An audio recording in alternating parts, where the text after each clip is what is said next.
Salut, j'espère que vous allez bien. Comme prévu, je fais une deuxième vidéo sur le thème du shadow work, de la santé mentale, pour mettre un petit peu ça en parallèle avec la psychothérapie. Et dans cette vidéo, je vais surtout vous expliquer quels sont les risques potentiels du travail de l'ombre. Est-ce qu'il y en a déjà? Est-ce que ça peut être dangereux? Et vous expliquer en fait quelles précautions prendre justement pour que ça ne le soit pas. Donc dans ma précédente vidéo, que je vous invite vivement à regarder si vous ne l'avez pas vue parce que je fais vraiment les deux ensemble, je vous ai un petit peu expliqué les différences et les similitudes qu'il pouvait y avoir entre la psychothérapie et le travail de l'ombre. Et cette vidéo vous explique qu'il y a quand même beaucoup de parallèles qu'on peut faire entre les deux, mais je vous explique en quoi, selon moi, les deux sont parfaitement compatibles et même complémentaires. Mais dans cette vidéo, je vais aller un petit peu plus loin puisque je vais surtout vous parler du cas où, par exemple, vous pourriez avoir des traumatismes ou bien des problèmes de santé mentale tels que de la dépression ou de l'anxiété, parce que c'est tout simplement dans ce genre de cas et ce genre de profil que, effectivement, le travail de l'ombre peut avoir le plus de risques. Donc, est-ce que ça peut être positif de faire du travail de l'ombre si on a par exemple des traumatismes, un syndrome de stress post-traumatique, si on a tendance à avoir un trouble anxieux, si on a tendance à faire de la dissociation, de la déréalisation? Est-ce qu'il n'y a pas finalement plus de risques que de bénéfices potentiels? Alors dans cette vidéo, je répondrai que ça dépend absolument de chaque personne. Donc vous allez me dire, c'est pas vraiment une réponse, mais ça peut dépendre de beaucoup de facteurs. C'est-à-dire que premièrement, ça dépend évidemment de est-ce que vous êtes suivi par un psy en parallèle. Évidemment que si vous êtes suivi et que vous avez la sécurité d'un suivi thérapeutique, ça permet quand même déjà d'avoir un peu plus de contrôle sur la situation. Ça dépend aussi de depuis combien de temps vous êtes suivi, parce que si vous avez commencé votre suivi il y a 2 semaines, je pense que ça peut être bien de laisser peut-être un peu de temps passer avant de commencer un travail qu'on pourrait qualifier d'autothérapie, tout simplement parce que peut-être que dans ce suivi psy, vous allez peut-être creuser dans des choses assez douloureuses et que ça peut être compliqué de gérer ça en plus de faire un travail de l'ombre en parallèle. Troisièmement, ça dépend aussi de quelles sont vos fragilités, quelles sont vos difficultés et à nouveau depuis quand elles sont dans vos vies. Parce que si par exemple vous avez eu un traumatisme récemment dans votre vie, j'aurais tendance à vous dire n'essayez surtout pas de faire de travail de l'ombre, ou en tout cas pas sur le thème de votre traumatisme. Parce que si le traumatisme est récent, vous ne pouvez pas être pleinement conscient de l'impact qu'il va avoir sur votre psychisme et sur vos émotions, et ça peut être risqué en fait d'essayer de faire un travail là-dessus tout seul. Mais par contre, si vous avez un traumatisme sur lequel vous avez déjà travaillé pendant plusieurs années avec un thérapeute que vous connaissez bien, que vous sentez que vous avez peut-être réussi à dépasser la plupart des symptômes que peuvent avoir le syndrome de stress post-traumatique, donc tout ce qui va être les flashbacks, l'anxiété, les triggers, les symptômes de déréalisation ou de dissociation par exemple, c'est vrai que si vous avez une certaine distance, que vous êtes capable de parler de votre traumatisme sans dissocier ou sans vous sentir mal, peut-être que là, vous avez les clés en main pour faire un peu de travail de l'ombre, peut-être pas directement sur le traumatisme, mais en tout cas sur la manière dont il impacte votre vie. Ça peut être intéressant. Moi, personnellement, mes traumas, j'ai commencé à travailler dessus très très tôt dans ma vie parce que j'ai été suivie par des psys dès l'âge de 10 ans. Donc, à partir de là, je sais quel recul je peux avoir et je sais très bien quelles sont mes limites. En fait, la question, c'est pas une question de temps parce qu'il y a des gens, ils peuvent avoir un traumatisme depuis 30 ans qui n'est pas du tout résolu et qui va être quelque chose qui peut vraiment les mettre dans des états de grande détresse. Donc c'est vraiment pas une question de durée, c'est plutôt une question du rapport qu'on a par rapport à ces traumatismes, de la distance qu'on a avec eux et dans quelle mesure en fait on a fait un travail thérapeutique dessus. Donc bien entendu, même si vous avez le sentiment que vous avez complètement résolu un traumatisme, que vous êtes en paix avec, ça ne veut pas dire qu'il n'y a pas de risque de se sentir mal en faisant du travail dessus, ça ne veut pas dire que vous pouvez y aller les yeux fermés dans votre travail de l'ombre, mais c'est clair que dans ce cas-là, c'est peut-être un peu moins risqué que quelqu'un qui n'a pas du tout fait ce travail. Donc premièrement, j'aurais tendance à dire qu'il y a beaucoup de choses à prendre en considération si vous vous intéressez au travail de l'ombre, mais voilà, je pense que vous devez prendre en considération vos propres faiblesses, vos propres limites, et comme je l'expliquais dans ma dernière vidéo, je pense que c'est peut-être la première étape à faire dans le cadre d'un travail de l'ombre si on a certaines sensibilités sur le plan de la santé mentale, c'est de savoir en fait apprendre à identifier nos propres limites. Je pense que si vous devez commencer quelque part, commencez tout simplement par là, par identifier quelles sont les choses sur lesquelles vous ne pouvez factuellement pas travailler par vous-même sans risque. Et comme ça, vous savez les choses que vous devez laisser entre les mains d'un professionnel de santé et les choses sur lesquelles vous pouvez travailler. Parce que même si vous avez des traumas ou une dépression ou un trouble anxieux, ça ne veut pas dire que vous ne pouvez pas du tout faire de travail de l'ombre, mais vous pouvez choisir d'orienter votre travail de l'ombre sur des sujets peut-être qui vont être moins douloureux ou moins difficiles. Donc j'ai pas encore vraiment abordé la question de l'anxiété et de la dépression, mais là encore je pense que c'est une question d'observation de soi-même. C'est-à-dire que si vous sentez que le travail de l'ombre va être quelque chose qui va déclencher des réactions douloureuses, c'est-à-dire que vous allez vraiment vous sentir mal, que vous allez vraiment vous sentir déprimé, vous sentir anxieux quand vous essayez de faire du travail de l'ombre, c'est peut-être que c'est pas le bon moment, peut-être que vous êtes dans une phase trop compliquée, que vous n'allez pas assez bien, et il faut pas se dire qu'il faut aller mal pour faire du travail de l'ombre. Je pense que effectivement, les périodes difficiles sont peut-être les périodes les plus propices à faire un travail de l'ombre efficace parce que tout simplement, je pense que traverser une épreuve dans la vie, c'est déjà une épreuve de travail de l'ombre qui nous est imposée par la vie parce qu'on va être obligé d'être face à nos émotions, face à nos blessures. Disons que le travail de l'ombre à la base c'est surtout la démarche de conscientiser tout ça, d'en avoir vraiment conscience et de le faire sans le subir. Mais au-delà de ça, le travail de l'ombre va aussi permettre d'aller plus loin et c'est ce qui peut être un petit peu difficile. Donc par exemple, pourquoi est-ce qu'il faut se méfier des pathologies comme la dépression si vous voulez faire du travail de l'ombre? C'est tout simplement que dans le travail de l'ombre, on va être obligé de rechercher un certain inconfort. On va même parfois rechercher certains triggers pour les explorer. Et le problème, c'est qu'à partir du moment où vous souffrez de dépression,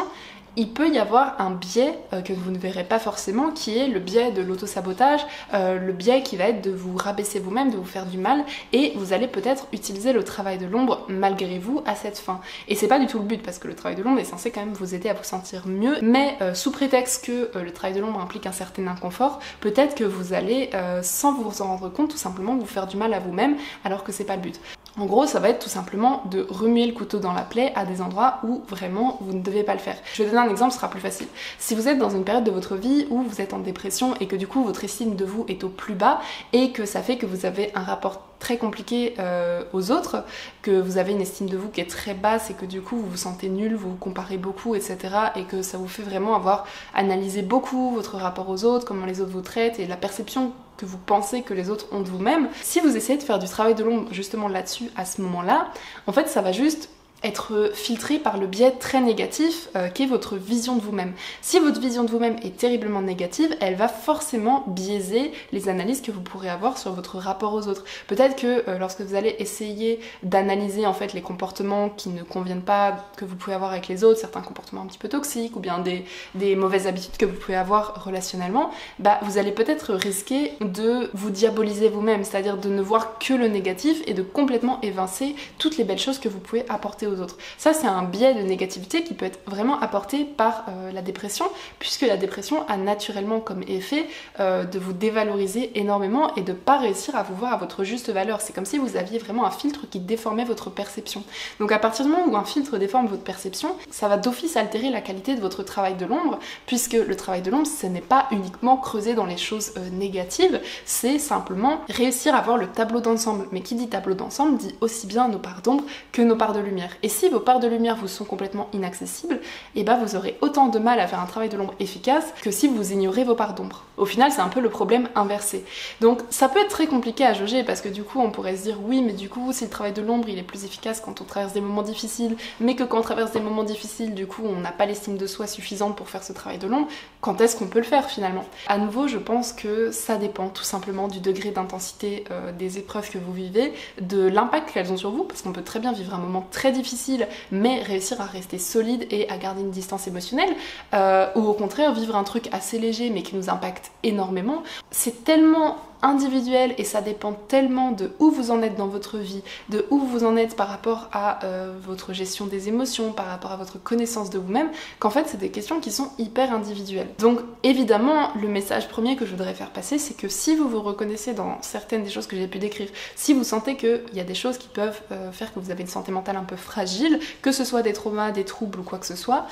bien entendu vous devez être particulièrement prudent si vous vous intéressez au travail de l'ombre. Mais encore une fois, je pense que c'est une question de jugeote et de capacité de compréhension de soi et que c'est par là avant tout que vous devriez tout simplement commencer. Ensuite, j'aurais tendance à dire que le travail de l'ombre, on peut le faire crescendo. C'est-à-dire qu'on n'est pas obligé de se dire ok, je vais commencer mon travail de l'ombre et donc du coup d'aller plonger directement dans nos plus gros traumas d'enfance parce que je trouve que c'est assez barbare et assez extrême de faire ça. Je pense que le mieux c'est tout simplement de commencer par des choses légères, c'est-à-dire de chercher des triggers qu'on peut avoir dans la vie quotidienne, de chercher les émotions négatives qu'on peut ressentir dans des petites situations du quotidien et petit à petit en fait d'aller de plus en plus profond dans notre inconscient, dans nos ressentis, dans nos blessures et en fait je pense que y aller progressivement, c'est peut-être le meilleur moyen de savoir reconnaître nos limites. Parce que comme on va y aller en douceur, on va avoir le temps en fait d'observer nos réactions, de voir l'impact que ça a sur notre vie. Et du coup, ça rejoint en fait un des conseils que je donne tout le temps quand je parle de shadow work, c'est cultiver votre patience. La patience, pour moi, c'est l'élément principal, c'est l'élément clé du travail de l'ombre, parce que au même titre qu'une psychothérapie, si vous faites une psychothérapie pendant 3 semaines, vous n'allez pas du tout avoir le même impact que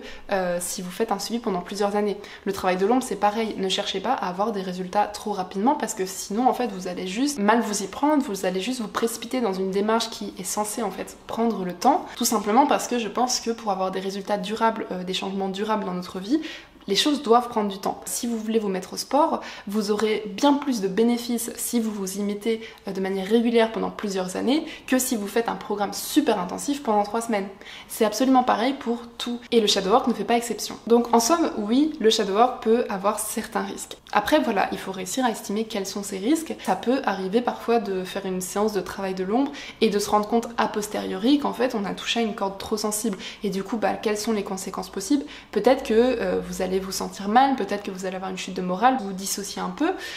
Chez certaines personnes, ça va pas être quelque chose de grave. Je sais que moi, si ça m'arrive, c'est une situation que je suis capable de gérer parce que tout simplement, des épisodes d'anxiété ou de dissociation, je peux en avoir dans la vie de tous les jours. Donc j'ai l'habitude, je sais gérer ça et je sais comment me prendre en main quand ça arrive. Est-ce que ça veut dire qu'il faut complètement arrêter le travail de l'ombre? Non. En fait, je pense que c'est simplement qu'il faut prendre ça comme un indicateur et ça nous permet en fait de repérer certaines choses qui peuvent être vraiment douloureuses et ces choses-là, justement, ça peut être quelque chose d'intéressant ensuite à amener en rendez-vous avec notre thérapeute, par exemple. Donc encore une fois, je pense que c'est une question de responsabilité individuelle. Si vous n'allez vraiment pas bien, si vous êtes une personne qui n'arrive pas du tout à gérer ses difficultés psy, si vous avez tendance à subir des attaques de panique que vous ne savez pas du tout contrôler, ou des épisodes de déréalisation qui vous impactent profondément, ou surtout si vous avez tendance à avoir des idées noires ou des idées d'autodestruction, évidemment que là, j'aurais tendance à vous dire c'est pas le bon moment dans votre vie pour faire du travail de l'ombre. Attendez d'avoir un minimum de stabilité émotionnelle, d'avoir un minimum de contrôle sur vous-même et d'avoir une certaine stabilité. Donc avoir une stabilité, ça veut pas dire aller toujours bien, ça veut pas dire avoir une humeur constante. Tout le monde a des hauts et des bas, mais en fait tout dépend de votre capacité à gérer ces bas. Si vous êtes capable de gérer votre anxiété, si vous savez appréhender vos symptômes de déprime par moment, si vous savez gérer ces situations et que ça ne vous a jamais mis directement en danger, dans ce cas-là, vous savez quelles sont vos limites et je pense que vous êtes capable en fait de gérer un travail de l'ombre en parallèle d'une psychothérapie par exemple. Mais comme il s'agit vraiment de responsabilité individuelle, voilà, je pense que ça demande forcément une stabilité de base. C'est pas parce que vous allez travailler sur un épisode difficile de votre vie après que cet épisode soit passé que ça aura moins d'impact. Parfois, il faut du temps entre un moment difficile et le moment où on est capable de travailler dessus. Mettons, vous allez vivre par exemple une année de votre vie qui a été particulièrement dure parce qu'elle a remué plein de choses, parce que ça vous a mis face à des blessures du passé, etc. Peut-être que sur le moment, vous allez être complètement incapable, vous n'allez pas avoir les ressources nécessaires pour faire un travail là-dessus, mais que 1 an plus tard, une fois que vous avez remonté la pente, là finalement, vous allez réussir à faire des liens, à faire des corrélations entre certaines des réactions émotionnelles que vous avez pu avoir et certains éléments de votre passé, à réussir à voir un petit peu avec le recul finalement ce que ça a pu vous apporter de négatif et de positif et comment ça vous a impacté aujourd'hui. En fait, le travail de l'ombre, vous n'êtes pas obligé de le faire en temps réel quand vous vivez une difficulté. Je pense que parfois le recul est plus que nécessaire pour réussir à aborder certaines situations. Donc ça veut pas dire qu'il faut forcément aller bien pour faire du travail de l'ombre, mais voilà, c'est à vous de jauger en fait de votre état tout simplement de santé mentale, et si vous sentez que ça peut vraiment comporter des risques pour vous, tout simplement écoutez-vous, ne le faites pas. Je pense que vous êtes vraiment votre meilleur juge et que si vous avez le moindre doute, et bien tout simplement ne le faites pas. Et ensuite, dernier point, vous n'êtes pas obligé de faire votre travail de l'ombre de manière complètement cachée. Vous pouvez très bien parler du shadow work à votre thérapeute, lui expliquer un peu votre vision de la chose, parce qu'on a tous un peu une manière de s'approprier le travail de l'ombre, et tout simplement demander conseil à votre thérapeute. Si vraiment vous êtes perdu, si vous savez pas trop comment est-ce que vous pouvez faire un travail individuel, eh bien vous pouvez tout simplement demander l'aide de votre thérapeute, surtout si c'est sur des sujets assez sensibles. Vous pouvez parfaitement faire ça de manière un peu supervisée si ça vous rassure. Donc en somme, ce que je voulais partager dans cette vidéo, c'est que bien sûr le travail de l'ombre peut être dangereux, mais au même titre que n'importe quelle démarche personnelle. Et là-dessus, on peut vraiment faire des parallèles avec plein de choses. Mettons, vous voulez vous inscrire à la musculation, vous avez envie d'avoir un corps plus musclé, vous avez envie de devenir sportif, forcément si vous allez à une salle de sport, que vous commencez la musculation uniquement en ayant regardé 3 tutoriels sur YouTube et que vous allez faire par exemple des exercices polyarticulaires comme du squat ou du soulevé de terre ou du développé couché, vous allez le faire uniquement avec votre propre perception de la chose et ça se trouve vous allez faire des mouvements qui sont pas du tout bons. Donc dans un cas pas trop grave, ça va juste ralentir votre progression, mais dans le cas le plus grave, ça peut vous occasionner des blessures au long terme, ou voire même une blessure directement pendant la séance. Alors que si vous faites une séance de sport en étant accompagné par un coach sportif, il va vous permettre de corriger votre posture, ce qui fait que vous aurez beaucoup moins de risques de vous blesser. Là, j'ai tendance à penser que c'est un peu pareil avec le travail de l'ombre en fait. Plus vous allez être expert dans un domaine et plus vous allez pouvoir le faire en autonomie. Donc si vous n'avez absolument aucune connaissance de la psychologie, si vous n'avez aucune connaissance sur la santé mentale et que vous manquez vraiment de connaissance de vous-même, bien sûr que ce sera bien plus risqué que chez une personne qui s'intéresse beaucoup à la gestion des émotions, qui a lu énormément de ressources là-dessus et qui a fait une thérapie pendant longtemps, qui a déjà été accompagnée par le passé. De la même manière que quelqu'un qui a été coaché pendant des années a davantage de chances de pouvoir faire efficacement de la musculation en autonomie par la suite. Donc là c'est une métaphore mais je pense que vous saisissez bien l'idée, c'est-à-dire que le degré de risque dépend d'énormément de paramètres. Ensuite j'aurais tendance à dire qu'il ne faut pas diaboliser le travail de l'ombre en se disant que forcément si on va travailler sur des choses profondes, des blessures et tout ça, c'est forcément quelque chose de dangereux, parce qu'en fait je pense qu'il n'y a pas besoin de ça pour qu'une pratique individuelle soit dangereuse. Comme je vous l'ai expliqué par exemple, si vous avez des troubles anxieux, la méditation peut les aggraver, même si chez certaines personnes ça va les arranger, parce qu'en fait encore une fois ça dépend de chaque personne. Il y a des gens chez qui le fait de méditer, ça va résoudre un peu le problème de base de leur anxiété, qui est le fait de ne pas se poser assez, de ne pas réussir à mettre assez son mental à plat, et du coup dans ce cas-là, la méditation peut les aider. Alors que chez d'autres personnes, être confronté à leur mental, c'est la source de leur anxiété, et du coup ça va pas du tout les aider, parce qu'en fait elles vont pas du tout réussir à méditer, puisque leur pensée intrusive et leur mental est trop hors de contrôle. Donc il va d'abord falloir réguler en fait leur système nerveux, que ce soit par la thérapie, que ce soit en faisant un travail de fond finalement sur leur anxiété avant de réussir à méditer. En fait, encore une fois, dans les deux cas, on a un symptôme commun, donc de l'anxiété, on a une solution commune qui serait la méditation, mais dans un cas ça va marcher et dans l'autre ça va complètement empirer les symptômes. Mais là, la seule personne qui peut en juger, c'est tout simplement vous-même. Donc faites confiance à vos ressentis. Ensuite, là où je voulais en venir avec ce parallèle, c'est aussi le fait que chaque démarche peut avoir ses dérives, que ce soit dans le développement personnel, ou dans la spiritualité, ou dans le travail de l'ombre. En fait, je pense que on est obligé d'être prudent, peu importe les démarches auxquelles on s'intéresse. Parce que d'une certaine manière, je pense que le développement personnel, c'est dangereux. Je pense que la spiritualité, c'est dangereux. En fait, tout peut être dangereux parce que tout peut entraîner des dérives, tout peut entraîner des excès. Dans le développement personnel, ça va peut-être être l'excès d'en faire trop et de s'épuiser, de risquer le burn-out, ou bien d'avoir finalement une estime de soi complètement dégradée à cause d'objectifs beaucoup trop hauts. Dans la spiritualité, les risques potentiels, ça va être tout ce qui va toucher évidemment aux tendances et aux dérives sectaires qu'on peut retrouver dans certains milieux. Ça peut être le fait de déconnecter de la réalité. Par exemple, mettons une personne qui est sensible psychiquement et qui va s'intéresser beaucoup à la spiritualité, elle peut vraiment avoir une aggravation de certains symptômes tels que notamment tout ce qui va toucher à la déréalisation et la dissociation, parce qu'en fait, tout simplement, dans certains cas, les troubles psychiques et la spiritualité ne font pas bon ménage. Mais encore une fois, ça dépend du terrain de base, ça dépend de chaque personne. Il y a des gens au contraire que ça va aider parce que ça va leur permettre finalement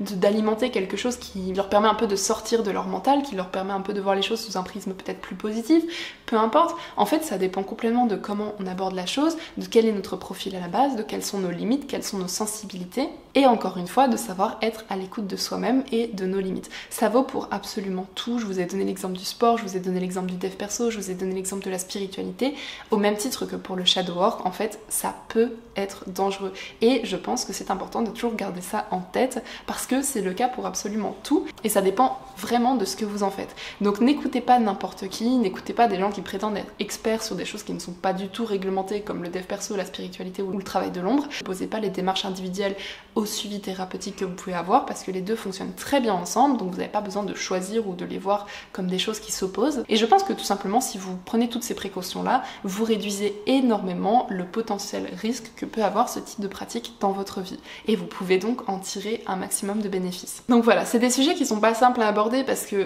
pour que la vidéo soit vraiment complète, il faudrait à chaque fois que je vous réexplique en profondeur ce qu'est le travail de l'ombre, mais c'est vrai que si je le faisais à chaque vidéo ce serait un petit peu long, donc c'est pour ça que si vous êtes un peu perdu, je vous invite toujours à retourner voir mes vidéos sur le sujet, parce que c'est vraiment un sujet qui est tellement vaste que je peux pas me permettre de tout aborder d'un coup dans une vidéo, c'est pour ça que je le fais sous forme de série. Donc je vous invite toujours à regarder les vidéos précédentes si le sujet vous intéresse. Même sur la question des dangers potentiels du shadow work, je suis sûre qu'il y a plein de choses que j'ai pu omettre et de points auxquels j'ai pas forcément pensé. Si c'est le cas, n'hésitez pas à compléter en commentaire, je serais ravie de vous lire et de voir un peu vos réactions et de continuer la discussion directement avec vous. Mais en tout cas voilà, je pense qu'à partir du moment où je parle beaucoup de santé mentale sur ma chaîne et que je parle aussi beaucoup de shadow work, je me sentais vraiment la responsabilité de faire cette mise en garde et d'aborder cette question-là. Donc voilà, j'espère que cette vidéo vous aura plu, merci de l'avoir regardée. Je vous souhaite une très belle journée et je vous dis à bientôt.